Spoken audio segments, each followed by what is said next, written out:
इसे देखिएगा, irrational number होता क्या, ठीक है। इरेशनल नंबर को नंबर लाइन पे कैसे रिप्रेजेंट करेंगे, ये सबसे पहले देखिएगा इरेशनल नंबर होता क्या और इरेशनल नंबर को नंबर लाइन पे कैसे रिप्रेजेंट करेंगे। इरेशनल नंबर वैसा नंबर जिसको आप P/Q के रूप में नहीं लिख सकते हो, वैसा नंबर जिसे आप P/Q के रूप में नहीं लिख सकते हो, जहाँ P और Q क्या होगा, इंटीजर होगा और Q 0 के इक्वल नहीं होगा।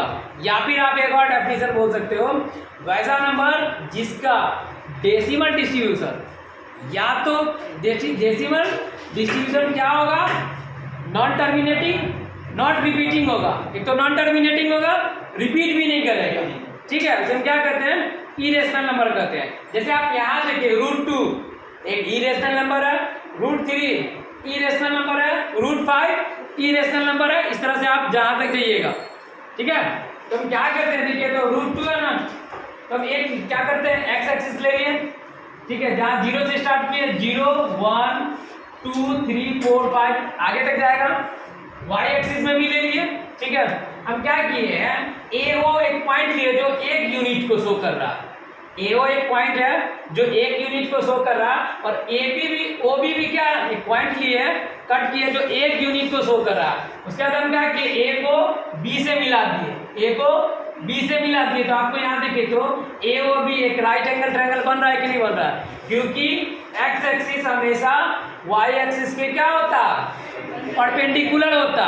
एक्स एक्सिस हमेशा वाई एक्सिस के परपेंडिकुलर होता, ठीक है। तो यहाँ पे आप एक राइट एंगल ट्रायंगल बना, राइट एंगल ट्रायंगल जैसे बनेगा तो पाइथागोरस क्या बोल के गए थे कि हाइपोटेनस जो होता वो हमेशा क्या होता, √अंडर परपेंडिकुलर के स्क्वायर प्लस बेस के स्क्वायर के इक्वल होता। तो यहाँ से हम देखें, AO का वैल्यू 1 यूनिट, OB का वैल्यू 1 यूनिट और AB का वैल्यू हमको पता नहीं है, ठीक है। तो यहाँ से देखिए तो AOB एक राइट एंगल ट्रायंगल है, AOB एक राइट एंगल ट्रायंगल है कि नहीं है, ठीक है।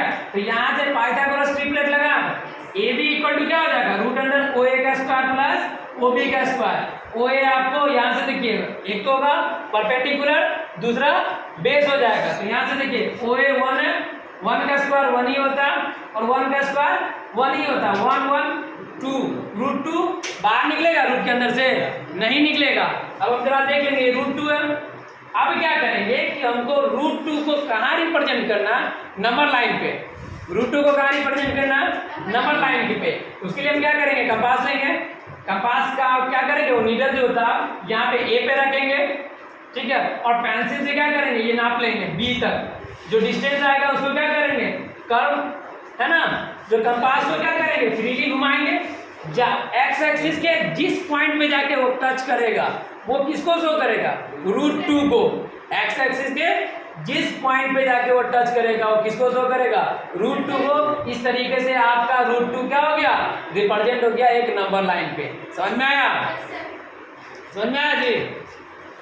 देखिए अब हम क्या करते हैं कि अब √3 को रिप्रेजेंट करते हैं नंबर लाइन पे, समझिएगा इसको।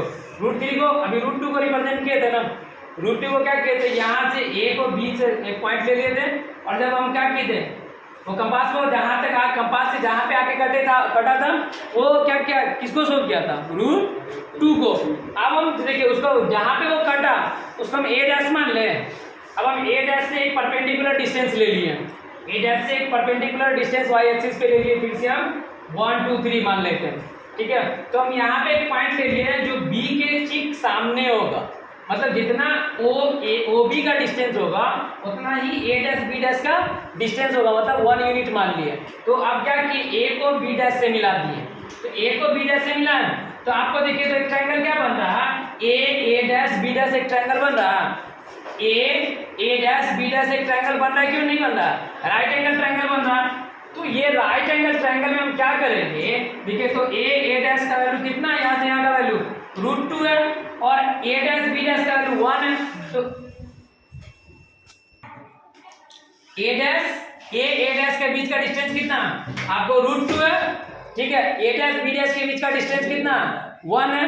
अब हम क्या कि A को AB' से मिला दिए तो एक राइट एंगल ट्रायंगल बन रहा है, तो राइट एंगल ट्रायंगल में हाइपोटेनस का स्क्वायर क्या होता है, हमेशा परपेंडिकुलर के स्क्वायर और बेस के स्क्वायर के सम के इक्वल होता है। तो यहां से देखिए तो ए बी डैश क्या होगा, रूट अंडर ए डैश का स्क्वायर ये होगा ना बेस का स्क्वायर प्लस ए डैश बी डैश ये परपेंडिकुलर का स्क्वायर। देखिए तो ये तो आ जाएगा आपका रूट टू का स्क्वायर 2 ही होता है, रूट 2 का स्क्वायर 2 और 1 का स्क्वायर 1, 2 + 1 √3, ये √3 है यहाँ। तो यहाँ से यहाँ के बीच का डिस्टेंस √3। फिर से हम क्या करेंगे, कंपास का नीडल कहाँ पे रखेंगे, ए पे रखेंगे और उसका पेंसिल कहाँ पे रखेंगे, बी डैश पे रखेंगे और घुमा देंगे। जहां पे जाके कटेगा, जिस पॉइंट पे जाके वो कटेगा वो किसको शो करेगा, √3 को शो करेगा। जिस पॉइंट पे जाके कटेगा वो किसको शो करेगा, √3 को। तो आप यहाँ पे A2 बोल सकते हो। तो यहाँ से देखिए तो इस पॉइंट को क्या बोलेंगे, √3। यहाँ पे आके कटा ना तो यही आप पे क्या हो जाएगा, √3। देखिए इरेशनल नंबर किस तरह से रिप्रेजेंट हुआ, तो देख लिया ना, आज समझे।